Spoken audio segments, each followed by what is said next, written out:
Os direitos das populações indígenas brasileiras são protegidos pela Constituição Federal. A Carta Magna também estabelece que os índios são os senhores das terras. Mas, na prática, a posse da terra é um sonho distante para as comunidades. A demarcação que daria a posse das propriedades às tribos espalhadas por todo o país não chega a 2% de um total de 12,41% do território brasileiro. O Ministério Público Federal defende o reconhecimento urgente dessas terras como caminho para se assegurar aos índios o acesso aos direitos fundamentais, como saúde, educação e transporte. Na terceira reportagem da série, você vai conhecer a dura realidade dos indígenas no Brasil.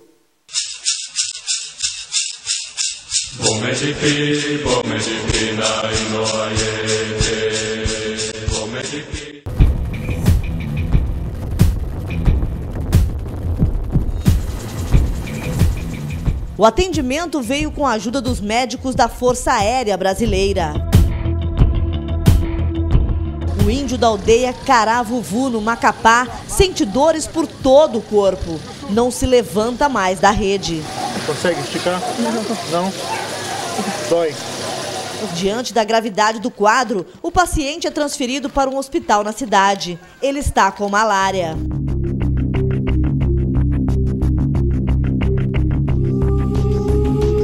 O acesso à saúde pública é um dos direitos que todo índio tem, como educação, transporte, mas a falta de reconhecimento de terras indígenas impede a prestação desses serviços. Sem reconhecimento, os governos não podem levar assistência às aldeias. No Maranhão, o Ministério Público Federal conseguiu, na Justiça, liminar que obriga a União a fornecer água potável suficiente para os índios. A ação foi proposta no Dia D da Saúde Indígena, em dezembro do ano passado. Não ter água potável nas aldeias gera, como consequência, que os indígenas estejam expostos a doenças que possam agravar a situação de saúde deles. Isso ataca, sobretudo, crianças e idosos, que estão mais vulneráveis. As crianças que estão bebendo aqui, e o próprio adulto, nós estamos adoecendo, dá diarreia, a gente dá doença que a gente não sabe. Por que a gente está pegando a doença? Bebendo essa água suja que vocês estão vendo, que a gente está aqui, ó. Essa água aqui, né? A gente queremos água boa. Nós somos seres humanos, que nós estamos querendo água boa. Na região centro-oeste, no Mato Grosso do Sul, os índios também sofrem com a falta de água. Em vários barracos, a água só vem assim, quando chove. Não dá pra gente tomar, né? Muito suja a água. Talvez nós pega lá da escola a água. A situação por aqui é tão grave que, na falta do leite, a pequena Andriele acaba tomando água suja com açúcar.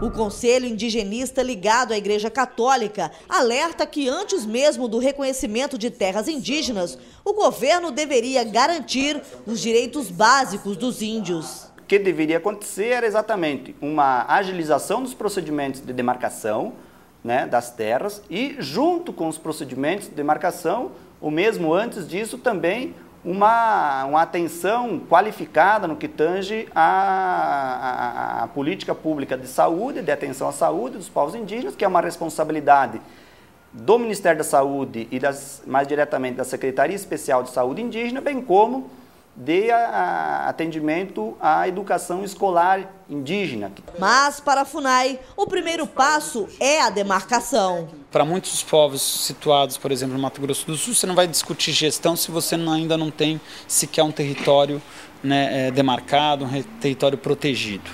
Então tem essa demanda posta, é uma demanda essencial, uma das nossas ações aí estratégicas do governo federal é a discussão da gestão desses territórios. Não basta demarcar, a gente sabe disso, mas determinadas regiões a gente tem que demarcar sim, e continuar com as ações de melhoria de qualidade de vida. No caso dos índios que vivem em acampamentos, o problema é mais grave. Muitas vezes o perigo está ao lado, como a BR-463, entre as cidades de Dourados e Ponta Porã, no interior de Mato Grosso do Sul. Délcia, índia Kaiowá, perdeu um dos 3 filhos.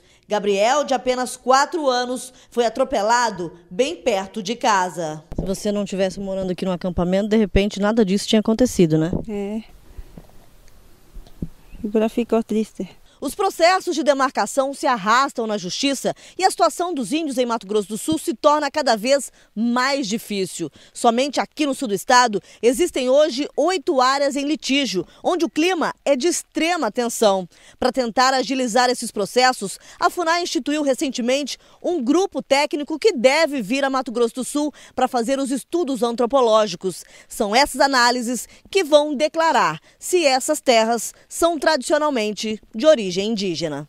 Os levantamentos devem ser realizados em propriedades rurais de 7 municípios do estado, incluindo a região de Amambai, onde foi registrado um dos casos de maior repercussão dos últimos anos, envolvendo a disputa de terras. O assassinato do cacique Nísio Gomes, cuja localização do corpo, até para a própria polícia, ainda é um mistério.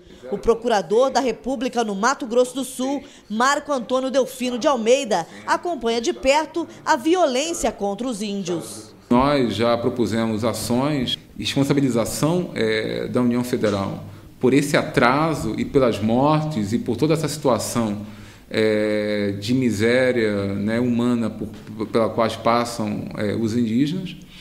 Né? Mas é necessário, então, que o governo federal também tome uma posição mais clara. A resistência dos Kaiowá e Guarani vai até uma altura também e depois ele cai. Significa que eles se suicidam, eles pensam para perder a sua vida. Não por que quer, por pensando da sua terra se eles vão ganhar ou não. Diante de tanta tensão, os índios Guarani e Kaiowá se preparam para a guerra e fazem rituais pedindo proteção na luta pelo reconhecimento de suas terras.